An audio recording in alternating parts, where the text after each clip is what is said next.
أعوذ بالله من الشيطان الرجيم. بسم الله الرحمن الرحيم. الحمد لله، الصلاة والسلام على رسول الله، ثم أما بعد. السلام عليكم ورحمة الله وبركاته.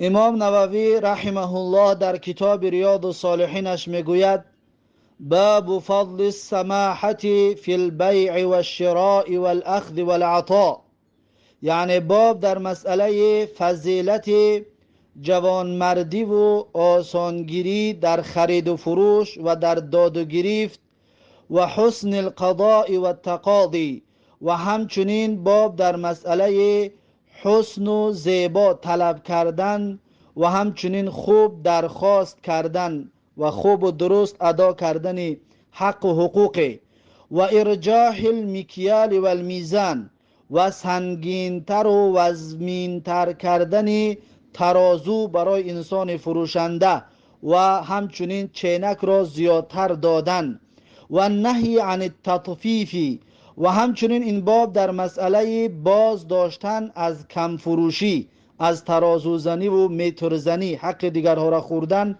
در این باب که امام نووی رحمه الله دلایل میارد برای باز داشتن و منع کردن مردم از حق دیگرها را خوردن.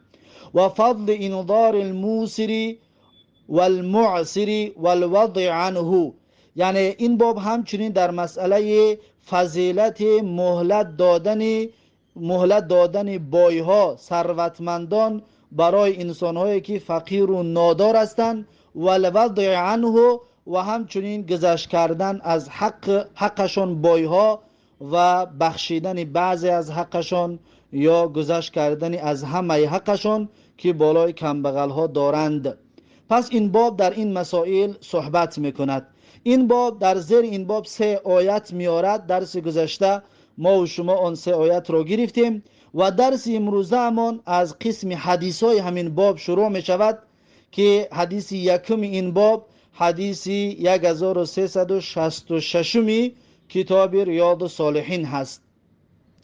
امام نووی رحمه الله در زیر حدیث 1366 کتاب ریاض الصالحینش میگوید: و عن ابی هریره رضی الله عنه ان رجلا اتى النبي صلى الله عليه وسلم يتقاضاه فاغلط له فهم به اصحابه فقال رسول الله صلی الله علیه و سلم.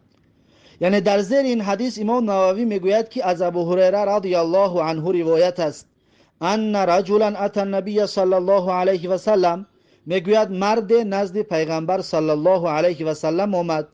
یتقاضاه، اون مرد طلب قرضش میکرد، طلب حقش میکرد از پیغمبر صلی الله علیه و سلم. یعنی اون مردی بادیه نشین، این مردی صحرانشین با پیغمبر صلی الله علیه و سلم یک بچه شتر دادگی بود، یک شتر دادگی که بود، بچه شتر.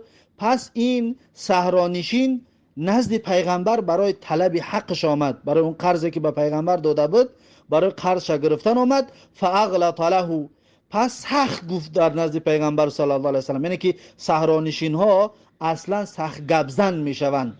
پس میگه این مرد سخت گپ زد در نزد پیغمبر صلی الله علیه و سلم. فهم به اصحابه، پس قصد کردن، یعنی قصد تنبیه دادن کردن اصحاب پیغمبر صلی الله علیه و سلم. اصحاب پیغمبر وقتی دیدن این مرد صحرانشین به طرف پیغمبر صلی الله علیه و سلم سخت گپ میزند، پس خواستن که این مرد رو یک ادبش بتیان، یک تنبیهش بکنن.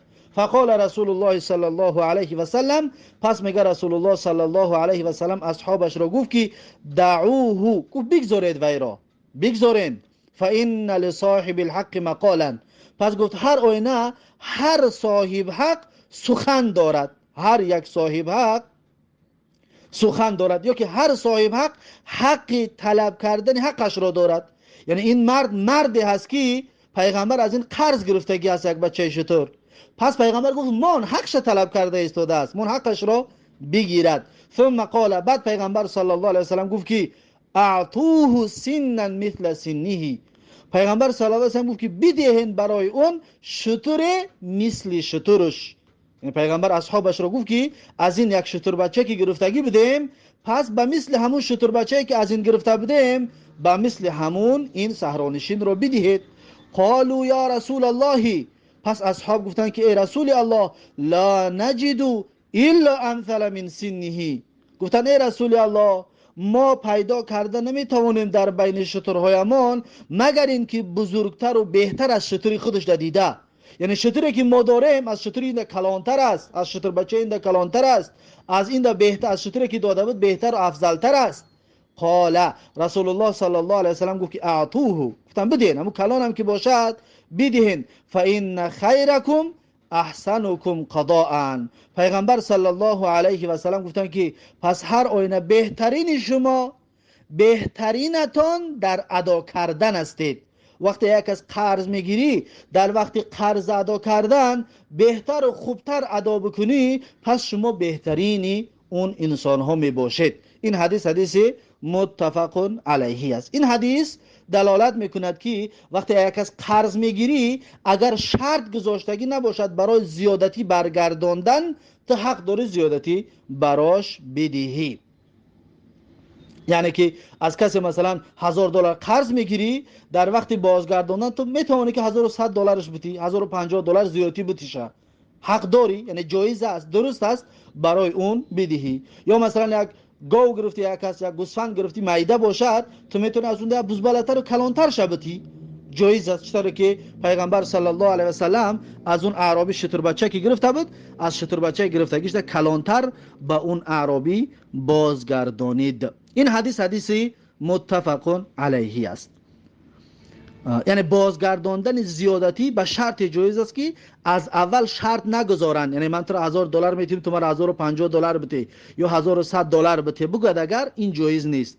اما $1000 گرفتی و بعد خودت بازگرداندن از پیش خودت زیادتی بازگردانی موافق شریعت درست است. چطوری که در این حدیث، همین حدیث خودش دلیل است برای جایز بدن این مسئله، زیرا که پیغمبر شتری میده گرفت و شتری کلان داد، یعنی زیادتی داد. پس این بود اولین حدیث این باب، حدیث 1366 کتاب ریاض الصالحین. بعد از این حدیث 1367 کتاب ریاض الصالحین که امام نووی رحمه الله در زیر حدیث 1367 کتاب ریاض الصالحین ده میگوید و عن جابر رضی الله عنه ان رسول الله صلی الله علیه و سلم قال، یعنی از جابر رضی الله عنه روایت است که هر آینه رسول الله صلی الله علیه و سلم گفتند که رحم الله رجلا سمحا اذا باع و اذا اشترى و اذا اقتضى. یعنی که پیغمبر صلی الله علیه و سلم گفتند که رحم کند الله سبحانه و تعالی، رحمتی الله بر کسی باد، بر مرد باد که سمحا یعنی آسانگیر است، یعنی که مردی جوان مرد است در داد و گرفت، اذا باع وقتی بفروشد، و اذا اشترى وقتی که میخرد، و اذا اقتضى وقتی طلب میکند، وقتی طلب حقش را هم که میکند جوان مرد است، یعنی آسانگیر است. پس پیغمبر صلی الله علیه و سلم گفت که رحمت الله بالای این مرد باد. یعنی رسول الله صلی الله علیه و سلم برای این انسان دعای نیک کرد. برای کدام انسان ها؟ میگه برای 4 نمود انسان ها پیغمبر صلی الله علیه و سلم در زیر همین حدیث دعای نیک کرده، گفته که رحم الله رجلا. این دعای پیغمبر برای مرد است. چیکار میکند؟ یکم وقتی فروختن چیزی ده آسانگیری میکنه، قیمت فروش نیست، آسانگیری میکند. پیغمبر در حق اون آسانگیرنده دعا کرده است.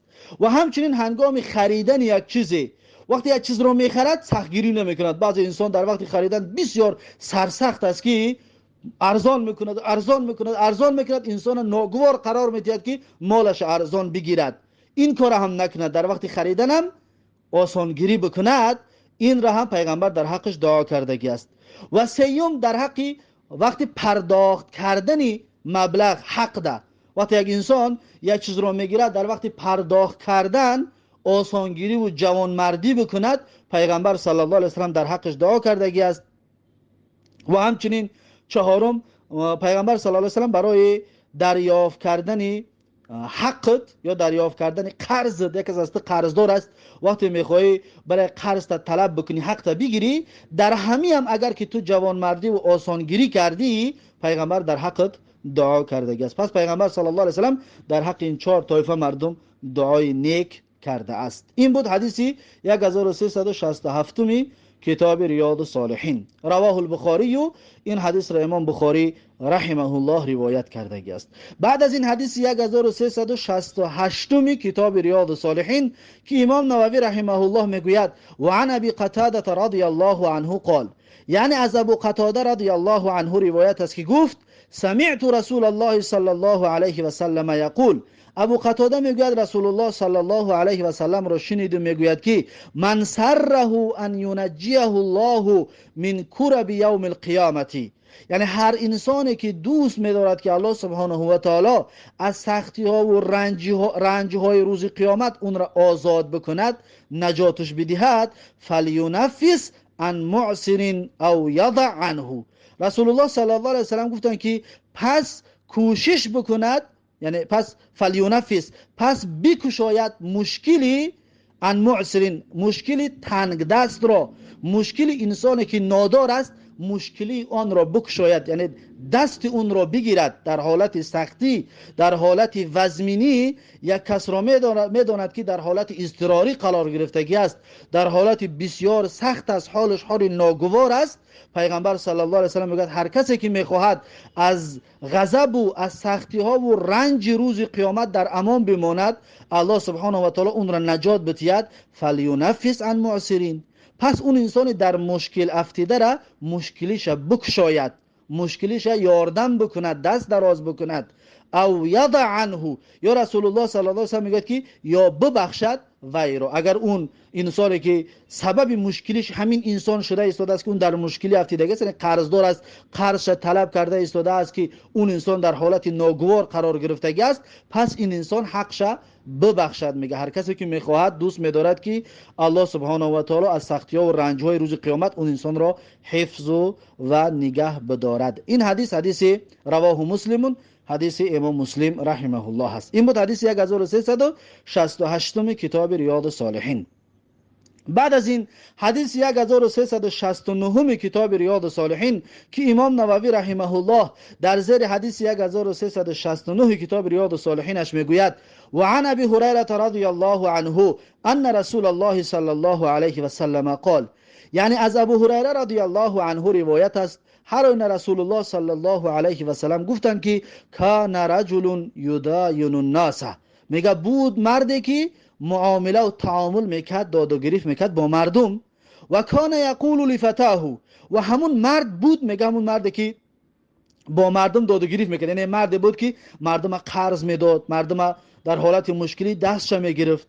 پس میگه و کان یقول لفتاه، همین مردی دستگیرنده و همین مردی که به مردم قرض میداد، میگه گفت برای خدمتگارش، برای محاسبش، برای اون کسی که یاردمچیش است در جمع کردن مالها، پس میگه این مردی بای با یاردمچیش گفت که اذا اتیت معسرا فتجاوز عنه، گفت وقتی که رفتی نزد یک مردی ناداره، یک کسی از خودمان گفت قرض گرفتگی است که رفتی که معسر است، نادار است، تنگ دست است، ندارد سوم، فتجاوز عنه، این مردی بای میگه خدمتگارش گفت که پس تو گفت تجاوز کن، یعنی بگذر از حق اون، یعنی که مهلتش بده، فتجاوز عنه، از اون بگذر، لعل الله ان يتجاوز عنا، گفت شاید که الله جل جلاله از ما هم گذر کند، یعنی تو اون گذر کن، شاید این گذر کردنمون سبب شود که الله از ما هم در روز قیامت گذر بکند.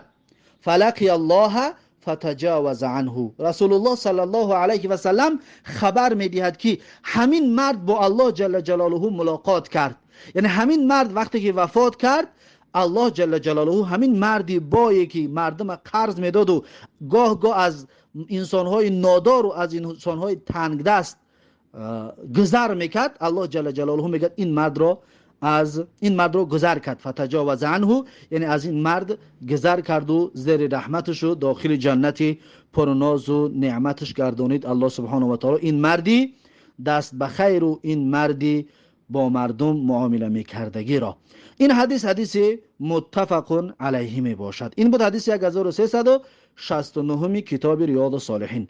بعد از این حدیث 1370 کتاب ریاض الصالحین که امام نووی رحمه الله در زیر حدیث 70 میگوید و عن ابی مسعود البدری رضی الله عنه قال، یعنی که از ابو مسعود بدری رضی الله عنه روایت است که گفت، ابو مسعود بدری رضی الله عنه روایت کرده میگوید قال رسول الله صلی الله علیه وسلم، میگوید رسول الله صلی الله علیه وسلم گفت که حوسب رجل ممن کان قبلکم، یعنی میگوید موردی محاسبه و حساب و کتاب قرار گرفت مردی که با مردم قرض میداد، با مردم معامله داشت و با مردم رفت و آمد داشت. کان قبلکم یعنی پیش از شما، میگه مردی بود موردی محاسبه قرار گرفت.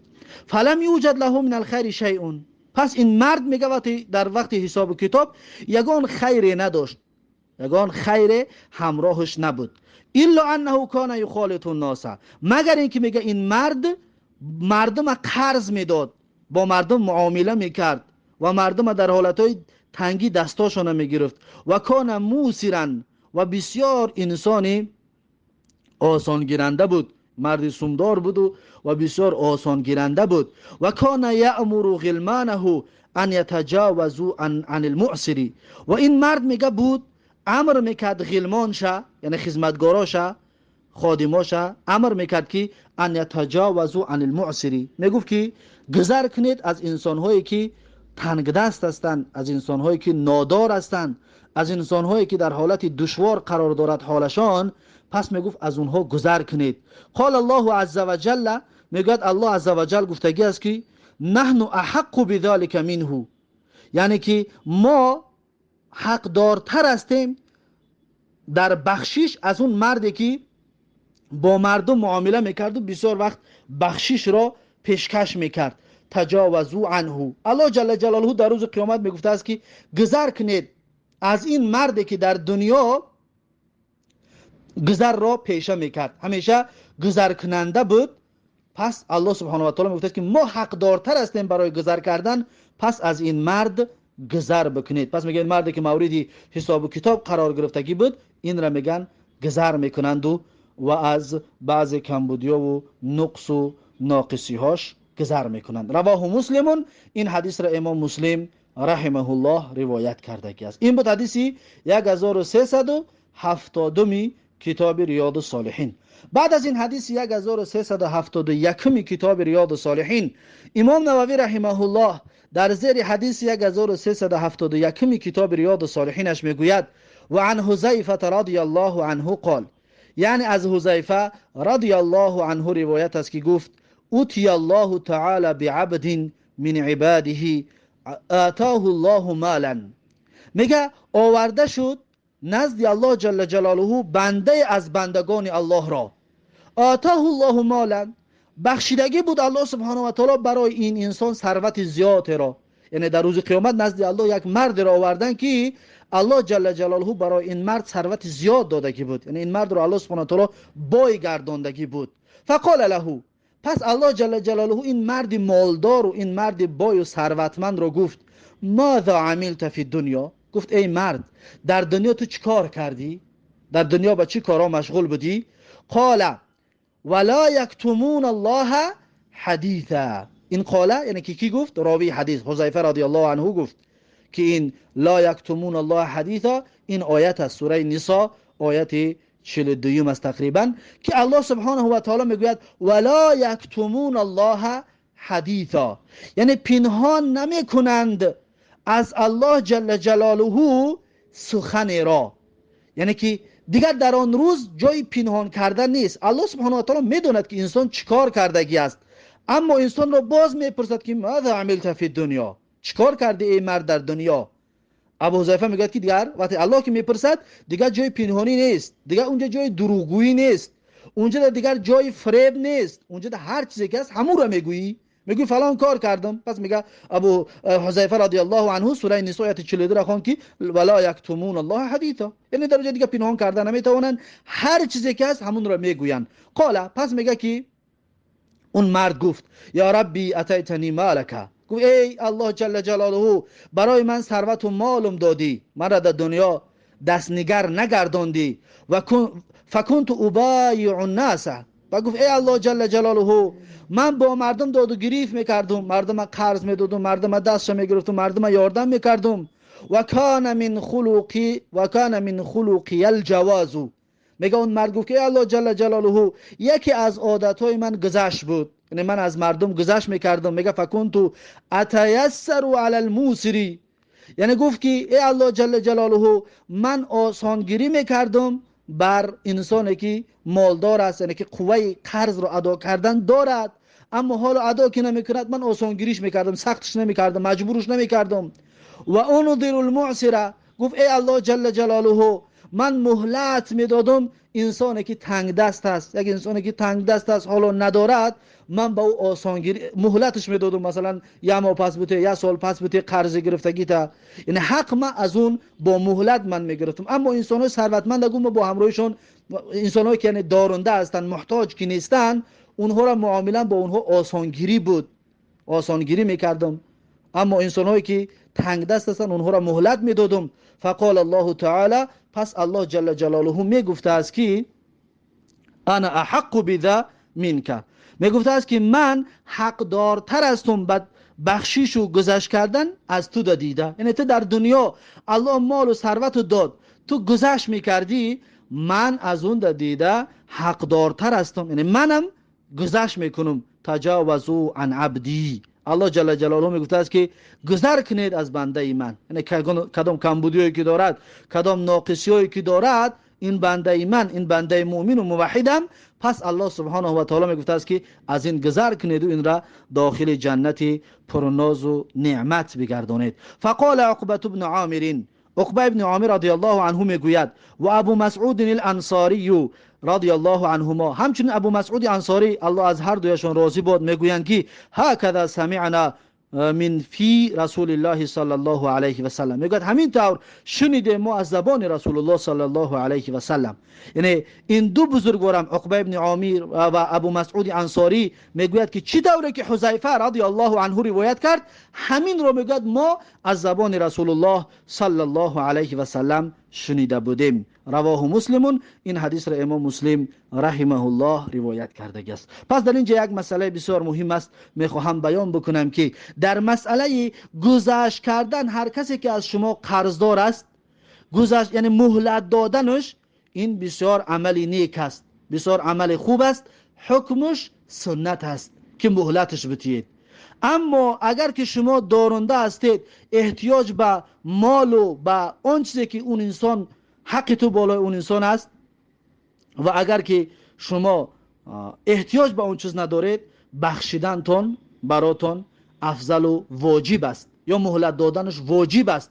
چرا؟ زیرا که الله جل جلاله در سوره بقره آیت 280 میگوید که و این کان ذو عسرة فنظیرة الی میسره، یعنی که اگر کسی که از شما قرضدار است و اگر که شما نمیتوانید، اون نمیتواند قرض شما را ادا بکند، ذو عسره است، یعنی تنگ دست است و نادار است، فنظیرة الی میسره، پس مهلت دادن در حق بالای شما واجب است، مهلت دادن واجب است بالاتون. سختگیری نکنید، برده اون انسان را به محبس نکشانید، اون انسان را در بین مردم شرمنده نکنید، بلکه مهلتش بدید تا اینکه حق شما را ادا بکند. یعنی مهلت دادن، این مهلت دادن واجب است، مهلت دادن واجب است که شما مهلتش بدید.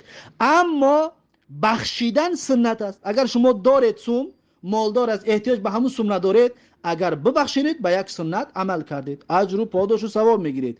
اما مهلت دادن برای انسانی که تنگ دست است، این واجب است، واجب است. هیچگاه پایهایتون را در گلوی انسانهای قرضدار نگذارید که این خلاف شریعت است، زیرا که مهلت دادن واجب است به طبق آیه 280 سوره بقره که الله سبحانه و تعالی میگوید و این کان ذو عسرة، یعنی اگر همون کسی که از تو قرضدار است که حق تو بالای اون هست، اون ذو عسره است، یعنی که کم بغل است، نادار است، تنگ دست است، فنظیرة الی میسرة، پس مهلتش بدید تا یک وقتی معین را، تا یک وقتی که دستش کشاده شود، تا یک وقتی را که دستش برسد و قرض شما را ادا بکند. پس این واجب است، واجب است. کسی که تنگ دست است، اما که کسی تنگ دست نیست و سوم دارد قرض کنه نمیتید، به هر طریق میتونید قرض کنه شما از اون بگیرید، چه با کشیدن محبس باشد، چه با طریق قاضی باشد، به هر طریقی هست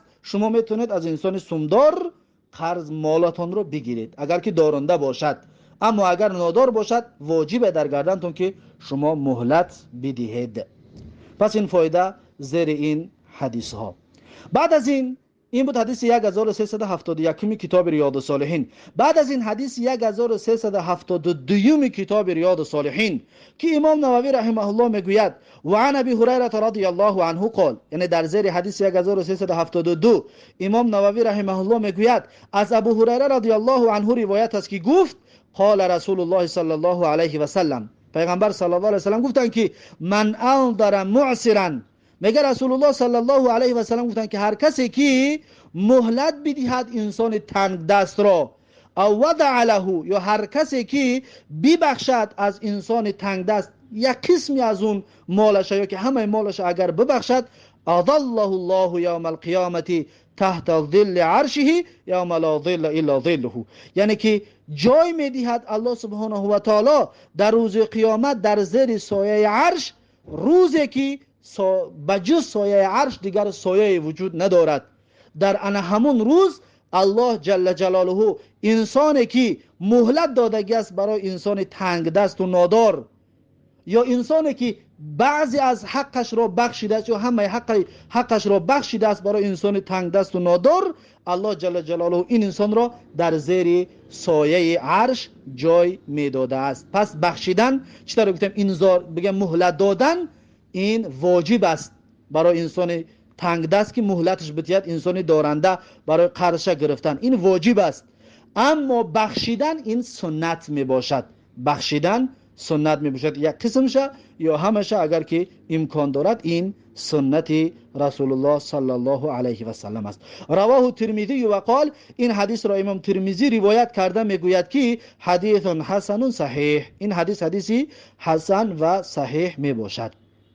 این بود حدیث 1372 کتاب ریاض الصالحین. بعد از این حدیث 1373 کتاب ریاض الصالحین امام نووی رحمه الله در زیر حدیث 1373 میگوید و عن جابر رضی الله عنه قال، یعنی از جابر رضی الله عنه روایت است که گفت ان النبی صلی الله علیه و سلم اشترى منه بعیرا، میگه پیغمبر صلی الله علیه و سلم خرید از حضرت جابر رضی الله عنه شتری را. پیغمبر از حضرت جابر رضی الله عنه میگه یک شتر خرید، فوزن له، پس پیغمبر صلی الله علیه و سلم وزن کرد برای حضرت جابر، فوزن له یعنی که وزن کرد، یعنی که شتر را خرید، مثلا نقش معین کردن که 10 گرم 20 گرم 30 گرم طلا یا نقره معین کردن، پس همین طلایی که در مقابل شتر بود همین را میگه وزن کرد.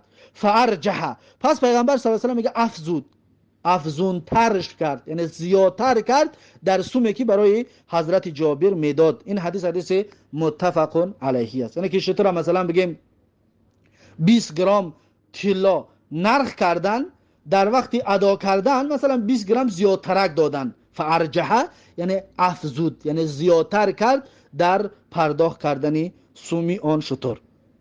این حدیث متفق علیه می باشد. پس جایز است که انسان یک چیز را در وقت خریدن زیادتر سومش بتید، موافق شریعت جایز است و درست است، چطوری که پیغمبر صلی الله علیه و سلم شتر حضرت جابر رو خرید و در وقت دادن سومش زیادتر برای حضرت جابر داد.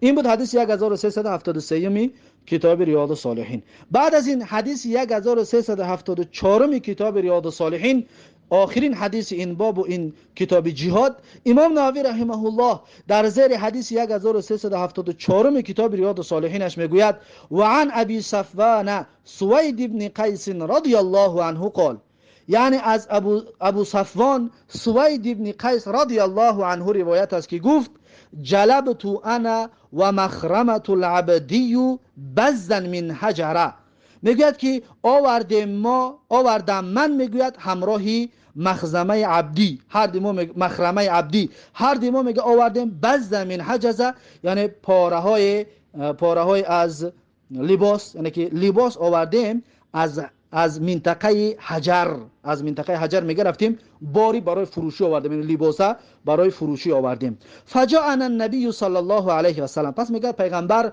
صلی الله علیه و سلم نزد ما آمدک. فساومنا بسراویله، پس میگه از ما خرید شلوار را، ایزار میگه از ما پیغمبر صلی الله علیه و سلم خریداری کرد. و عندي وزان، میگه من یک وزن کننده داشتم، یعنی که ما وقتی میفروختیم میگه یک از دیگه در پیش من بود برای ترازو کشیدن مالهایی را که مردم میخریدن، مثلا 2 گرم 5 گرم 10 گرم وقتی که میفروختیم 2 گرم 5 گرم طلا قطعه یا نقره قطعه وقتی میفروختیم یا وزن کننده داشتیم وزن میکرد. یزنو میگه بالاجری، اون وزن کننده میگه با مزد در ما را یاردم میکرد، ما حقش میدادیم، میومد وزن میکشید یاردم میکرد در تجارت ما. فقال النبی صلی الله علیه و سلم للوزانی، پس میگه گفت رسول الله صلی الله علیه و سلم برای همون ترازو کش، برای همون کسی که ترازو را میکشید، یعنی طلا و نقره را میکشید در مقابل آن کالا و آن شلوار و ایزار و متریالی که میخریدی، در وقت سومش پرداخت کردن سوم گرفتن ترازو میکشید. میگه پیغمبر صلی الله علیه و سلم همون مرد رو گفت که زین و ارجح، یعنی وزن بکش، گفت این را وزن بکش، و ارجح و افزون کو و بیشترش کن، یعنی زیادتر بگیر. مثلا 10 گرم ده اگر که خریداری کرده بود گفت که زیادتر بگیر، 10 گرم زیاد، مثلا 11 12 گرم بگیر. پس پیغمبر صلی الله علیه و سلم در وقت خریدن مال، ببینید در این حدیث هم، حدیث ابی صفوان هم که میگوید پیغمبر صلی الله علیه و سلم زیادتی پرداخت کرد. پس هر چیزی را میخری زیادتی پرداخت کردن جایز و درست است، موافق این حدیث ها و سخن های رسول الله و فعل رسول الله صلی الله علیه و سلم. رواه ابو داود و ترمذی، این حدیث را ابو داود و ترمذی روایت کرده گی و قال حدیث حسن صحیح، امام ترمذی میگوید حدیث حسن و صحیح می باشد. پس این آخرین حدیث از کتاب جهاد و همچنین از این بابی که درس گذشته شروع کرده بودیم، آخرین حدیث همین بود. با همین کتاب جهاد با آخر رسید. پس در کتاب نو میگذاریم، کتاب العلمی، کتاب در مسئله علم. پس درس آینده ان شاء الله کتاب در مسئله علم را خواهیم گرفت. پس درس امروزه را در همین جا به پایان میرسانم تا درس آینده. الله حافظ و مددگار. بارک الله فیکم و جزاکم الله خیرا و السلام علیکم و رحمت الله و برکاته.